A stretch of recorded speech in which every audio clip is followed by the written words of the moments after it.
Let's do it.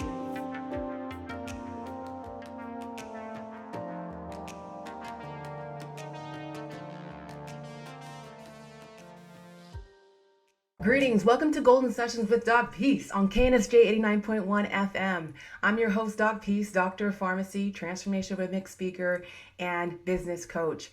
As a transformational business coach, I empower conscious luminaries to transform their creativity and expertise into abundant soul purpose. Golden Sessions is a time for us to connect, to reset with doses of inspiration to empower our confidence and to foster global unity. So if you are looking for that dose of inspiration to empower your confidence in the face of any obstacle, guess what? You're in the right place. During this segment, we feature golden starlings from all over the world who are shining their light bright to ignite our light and remind us all that together we thrive.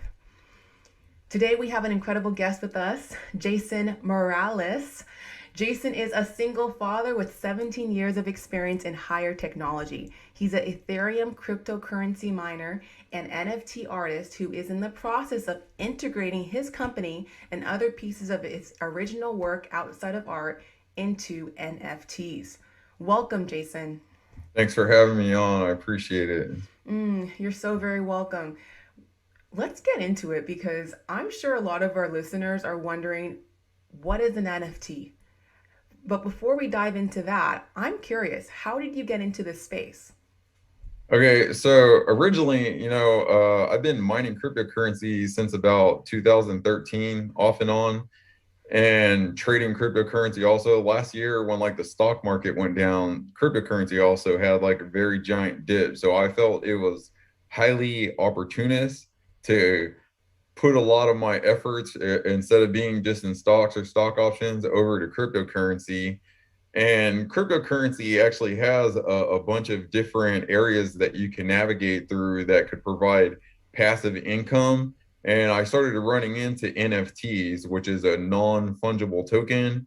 And that is just like another area of investment in the cryptocurrency space. So once I started getting into this, I started to notice that this is mainly a platform for artists, which I've been an artist my whole life. I have paintings and other stuff that I just had like sitting around. I wasn't really doing anything with. And I also do all the artwork for my company, Nova J Cosmetics, to where, I put my art on like t-shirts and yoga pants and stuff of that nature. And when I started seeing that these weren't just art galleries being sold, that some of them had like the ability to like unlock content and get maybe like a pair of shoes that had that same art on it, I was thinking about what I'm doing with my business is like, well, I got clothing and stuff with my art on it. And if these people are doing that, I could easily convert over there and just sell the art as like the NFT and then attach my clothing on there. And I'm kind of just growing from there to where like I'm starting to do that with like my actual skincare products and other things of that nature, as well as bringing myself back into doing more art, that I can translate in there, just selling art that I like to create. Wow. So you're telling me if I have a piece of art sitting here, I can somehow update it or upload it onto this platform and make money off of my art digitally. Yeah, you can stick it on a market to where, like, let's say I actually did this with some of my daughter's drawings, where like just like her regular crayon drawings that she's been doing. I wanted to save them just, so she could have when she's older, just like some people save baby pictures. And I started thinking, paper is not going to last 20 years, but it will if I just scan these things on. So I stuck them on a scanner to where now it's a digital JPEG. And then I was like, you know what? This will be stored forever on a blockchain. So I could just actually just convert them into NFTs. And if someone wants to buy them, they can. And if not, my daughter will be able to look at them forever, however old that she gets. So you can really do that with a piece of any kind of art, even photography. If you take a picture with your friends, let's say on like a favorite day or a favorite event or like your birthday, and you wanted to commemorate that and send it on a blockchain, you could do that. And if you wanted to monetize that, you could monetize that as well. And you have a lot of different options without, again, where you don't have to just sell the art. You can actually have it open up as a gateway to other products or maybe other services that you can provide. So there's a lot of different things you can do, however artistic you are with it. It's absolutely mind blowing. You are blowing my mind right now, Jason. Since we last connected, we just connected last week, and since then I've learned and grown so much in this space. And I'm sure a lot of our listeners are wondering how can they get into this space. And I feel like we need to do some definitions. Let's go through some. Let's define these terms that we're throwing around here first. Okay. So you mentioned blockchain. What is a blockchain? Okay, so a blockchain is essentially a store of data. So the easiest way to talk about this is actually how mining works. So when people mine Bitcoin, what you have like a server that actually has like the Bitcoins stored in, and this server gives out a mathematical problem in the form of what we call block. So I actually have a box right here to show you. So Okay. this block is like block zero. So if I write a zero on one side, that's kind of like the entrance into this block where there's no data on it.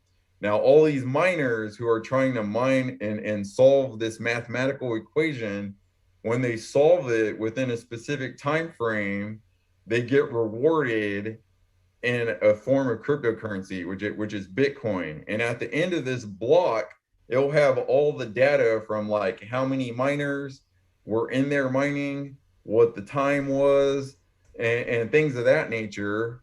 And then after that, it's going to repeat to where the next block is going to show up. Okay.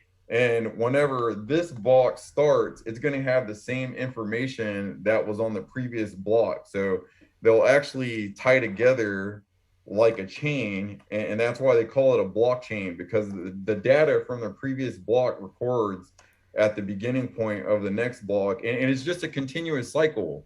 So it's like a one-way tunnel of like incorruptible data that's going to be stored digitally, again, on a blockchain of data. Wow. Okay. So you were just showing us these blocks. Are those your daughter's blocks? These are actually for my Nova J cosmetic serums. This is the packaging. These are actually just cardboard boxes on it. I figure it'd be a good visual aid so people can kind of see how they connect with like Yes. the data itself on like the end of one block, and that's recorded at the beginning of the next block to start, and that's what chains those together. Yes, yes, I love that analogy. Makes it more clear to understand. So, when you say mining in the blockchain, what does it mean to mine? So mining is actually what we call proof of work, which again, the when a block starts or is issued, and people with higher end computer hardware, we'll just say there's specific computer hardware like graphics cards or GPUs that you will use to connect to the server, and the computing power, which we call hash rates, will solve this problem at a specific speed. But you have other people from around the world, all the other miners that have computer power that is connected to this block. You're all simultaneously, with all y'all's combined hash rate and power, solving this problem on this block, which is again is just a mathematical equation. And once y'all solve that within a specific time frame, you get rewarded in the form of a cryptocurrency, which that's called proof of work, because Wow. the proof of work is the data that's stored in the block showing everybody that was connected with their hardware trying to solve this problem, and then what the reward was at the end of that block. So And, if the and that's how problem, mining works. okay, so if the more complex the problem, the higher the reward for solving it. Actually, over time, the reward decreases and the problem gets harder, which since the beginning of Bitcoin to now, what that's translated to is that people have to continuously upgrade their computing hardware. So what graphics card worked in 2008 to mine Bitcoin is obsolete, every 2 to 3, 4 years, because that problem's getting harder and harder. Therefore, they need better hardware that has better computing power, better hash rates. Okay. Okay. So you're telling me the longer you wait to get on the blockchain, the harder it will be to get on. The Uh, longer you you know, wait, the harder it will it'll be. be harder in terms that one, there's a demand for graphics cards. So the graphics cards that I bought from my miner last year are an AMD 5700 XT. At the time that I purchased those, they were right around $300. If you go on newegg.com right now or any other site, they're over $2,000 because Okay. again, no one was really talking about cryptocurrency at that time in the news. There was no Elon Musk or Mark Cuban pumping it until this year. So after, it went mainstream all over the news and financial institutions like big name banks started jumping in, that demand for those graphics card increased and the supply dwindled because people started hoarding them. So you go online, there's actually limits to where, like, if you do have the money to crank them out, you can only buy two at a time now. So it's going to be very hard to do that. Okay. So what does that mean for say the basic person that they're not tech savvy like myself? What does that mean in terms of like like getting into NFTs at this point? Like where do we go? Or, Where do we go from here? well, what that would translate, if you can't afford mining, let's say if you had $6,000 to buy two cards, but you didn't know how to set anything up because you're not tech savvy, you could use that money to just buy cryptocurrency, such as Ethereum, which Ethereum is the second largest market cap cryptocurrency on the cryptocurrency market. And Ethereum is also kind of like your golden tickets to get in and access NFTs on NFT markets. Most NFTs that are purchased with Ethereum. So if instead of investing in mining equipment, you could just invest in the cryptocurrencies or other programs out there related. Okay, okay. So there's all these miners out there who have the tools, who have the technology, who know what they're doing, what they're mining. And then there's those who don't quite have that technology and that skill set, so they buy cryptocurrencies so that they can be a part of this system and make money and grow their finances in that way. And then there's another path, what I'm getting, there's another path avenue that you can go about, which is in creating your own NFTs or putting your own art onto this blockchain and translating that into NFTs, so non-fungible tokens, where now you can make money in that way. So am I understanding this Yeah, correctly? yeah. So how you want to see it is like just how like a stock is like an appreciating asset and it can also depreciate depending on how the market fluctuation is. Cryptocurrencies as well as NFTs work in a similar fashion where they can appreciate. So there's a lot of NFTs out there that were either free or maybe only like $20 or let's just say under $100 that are now several $1,000s worth because they appreciated in value. Okay. Okay. Okay. Okay. There's so many questions I have, but we have to take a quick break, and I'm sure our listeners are wondering how to go about getting into this industry. So you're listening to Golden Sessions with doc.PEACE on KNSJ 89.1 FM with our incredible guest, Jason Moralez. We're going to take a quick break, and we'll be right back to jump back into this NFT and cryptocurrency realm. Stay tuned.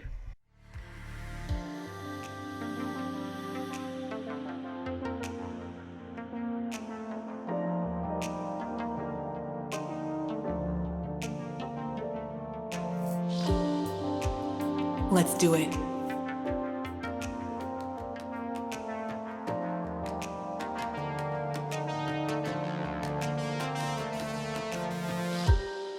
Are you my friend? I'll admit, I'm confused. I used a friend request and now I follow. Am I in this alone? I once thought that birds flew solo, each bird on its own, just feathers and bone, relying alone on their wings to soar. Now I see that even though they move independently, they are part of something much greater than what they could be individually. And like a bird, I may sing to my own music and dance to my own drum, but connections ground me.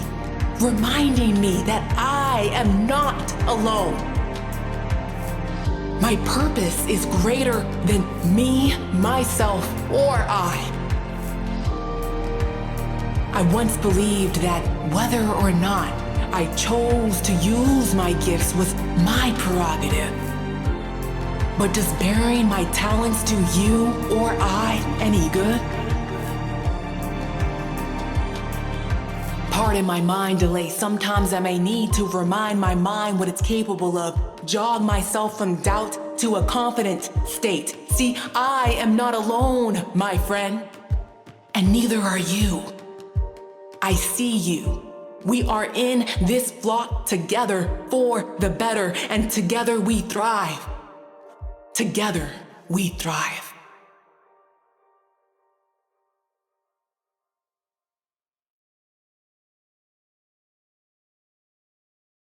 You're listening to Golden Sessions with doc.PEACE on KNSJ 89.1 FM. I'm doc.PEACE, and we are here with our incredible guest, Jason Moralez. Let's get back into it. So we spoke in our first session, or first part of our session, about NFTs. Can you define that further? What is an NFT? Okay, well, NFT stands for non-fungible token. And typically what most non-fungible tokens are means that this is a one-of-a-kind item or asset that, because it's stored on the blockchain, which again, this is incorruptible data, it's not going anywhere, it's burned in that data. That means that it's stored as like, this is the original piece of this work. And if anyone else copies it, this has already been burned with timestamps, etc., to where we know that this is the original. So imagine if you had a Mona Lisa type art piece and you didn't want anyone to copy it, or even music, because you can NFT music and other things. Music is a type of art. Let's say you didn't want someone to pirate your music, and if you did it on a blockchain, that would prevent people from saying, oh, well, this is mine, or stealing it completely, because that data is stored on this blockchain with timestamps, etc., of like, who's the person who minted it, what all the information is, like the descriptions and other stuff about what the NFT is, and so forth like that. So it's incorruptible data tied to an asset. Okay, so wow, that's such a great way to define it. So it sounds like it's the ultimate copyright trademark of your art. Yeah, pretty much. You can do copywriting pretty much, yeah, burn it on there, say, hey, this is mine, it's no one else's, like I'm the originator of this work. Okay, but to do all that, it costs money to do trademarking and copyright. What kind of investment would you need to make in terms of time and energy to put it on the blockchain? Okay, so that's a two-part actually answer. So first, you're going to need Ethereum if you're using most of the NFT markets like OpenSea.io, which is an NFT market where you can go Yeah. trade and buy and sell NFTs. You're going to need Ethereum, which you'll have one initial fee, and that's a fluctuating fee, and it's going to be about maybe $100 to $150 worth of Ethereum, plus a gas fee, which a gas fee is a transaction fee on top of your fee. So if you were to go to like an ATM or any other banking transaction, you have a transaction fee associated with that. Mm-hmm. With Ethereum, you have a gas fee on top of your actual base fee, and that's typically going to be a one-time thing on OpenSea. And then after that, you can mint one-of-one copies of different files such as MP3, MP4, GIFs, JPEGs, etc., to create individual NFTs for free after that.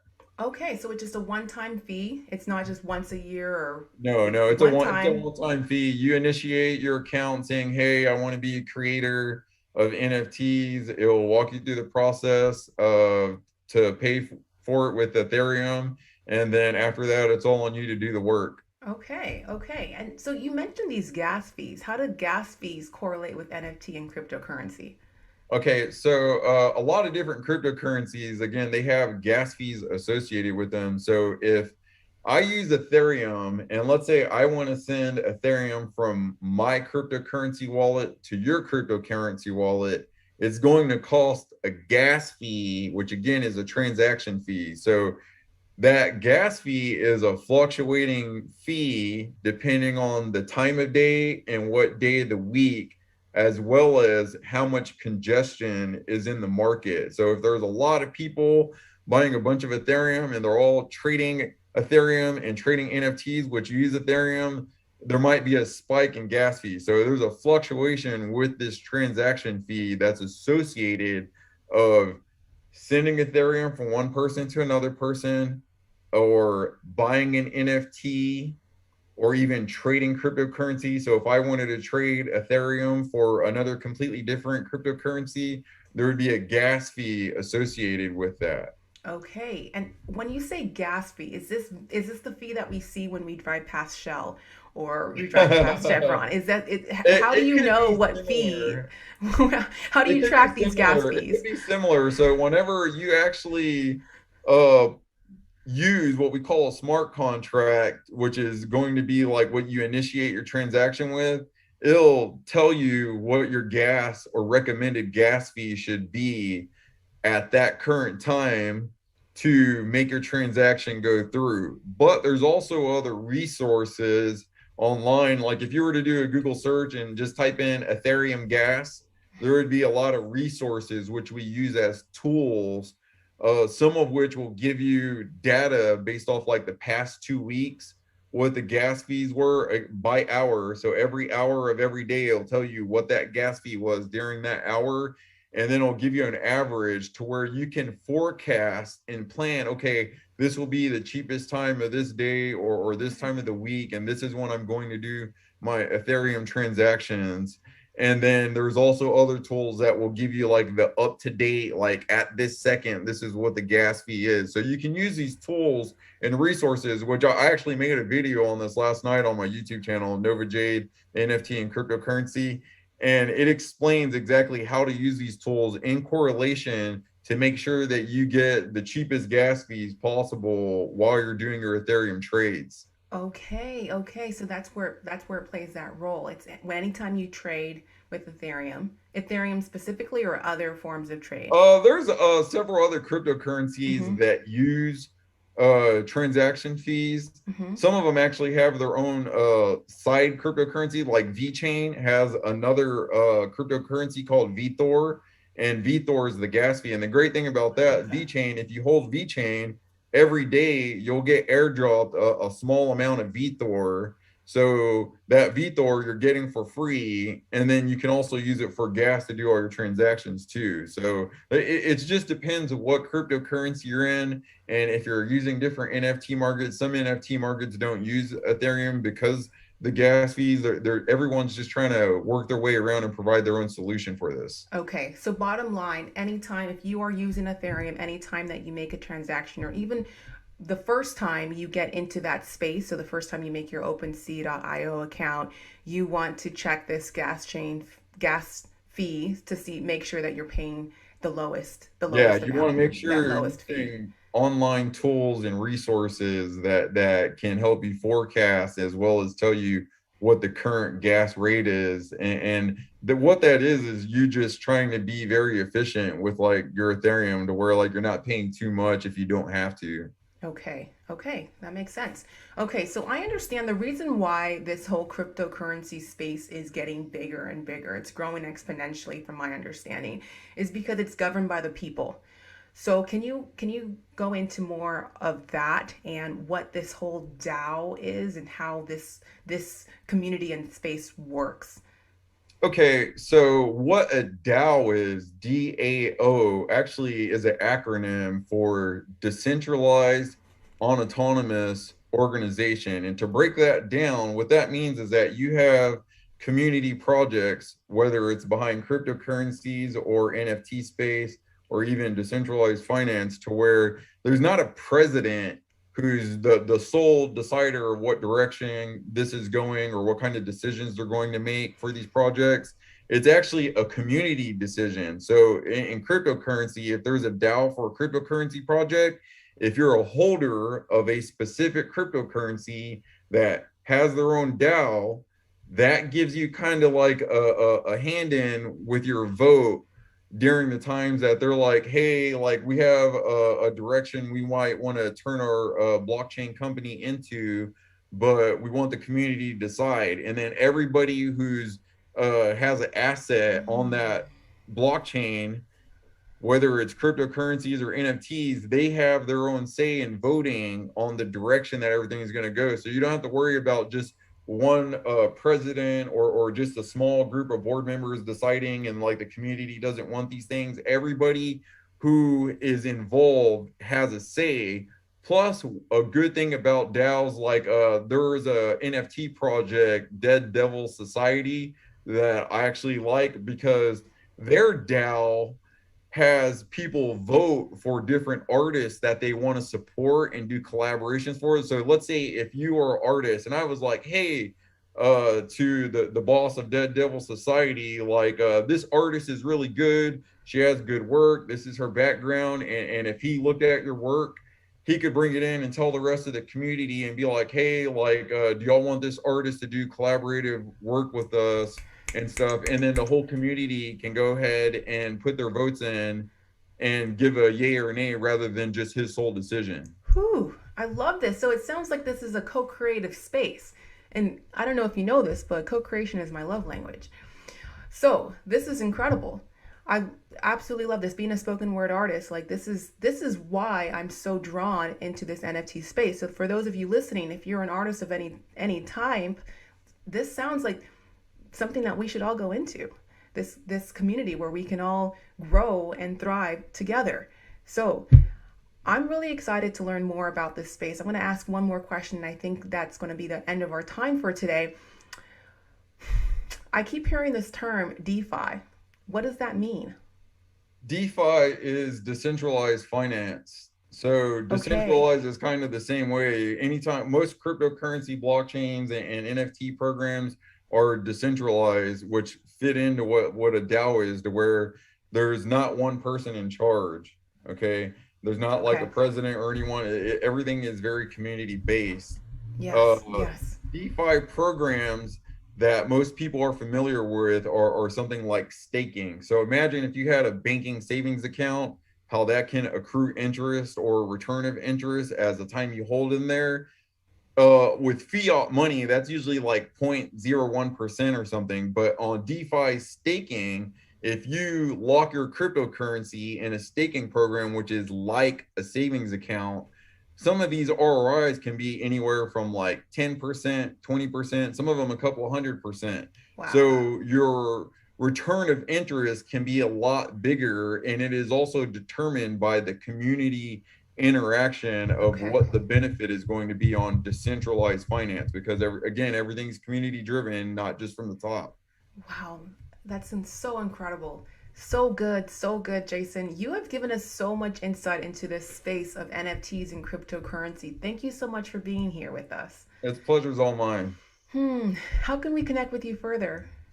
Actually, if you go on Twitter, which that's where most NFT and crypto gurus are at, if you go on Twitter at Nova Jade Cosmetics, my Twitter handle is at Nova Jade Cos. I'll go ahead and spell that. It's capital N O or capital N lowercase OVA, capital J lowercase ADE, capital C lowercase OS, Nova Jade Cos.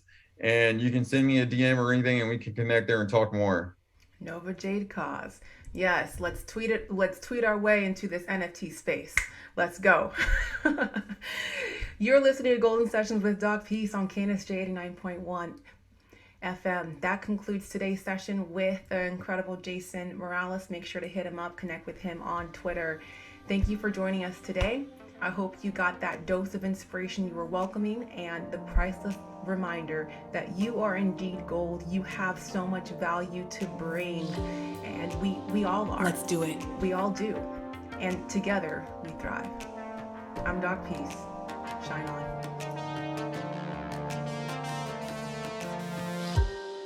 Are you my friend? I'll admit, I'm confused.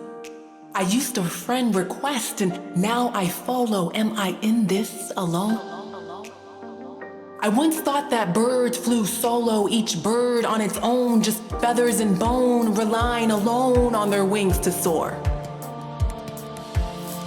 Now I see that even though they move independently, they are part of something much greater than what they could be individually.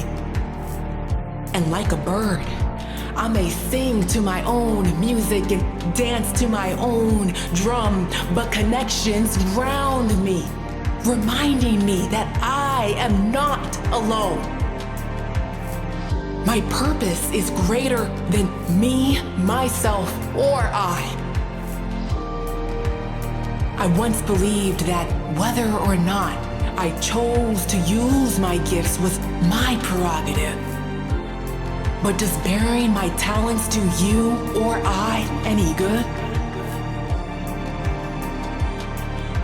Pardon my mind delay. Sometimes I may need to remind my mind what it's capable of. Jog myself from doubt to a confident state. See, I am not alone, my friend. And neither are you. I see you. We are in this flock together for the better, and together we thrive. Together we thrive.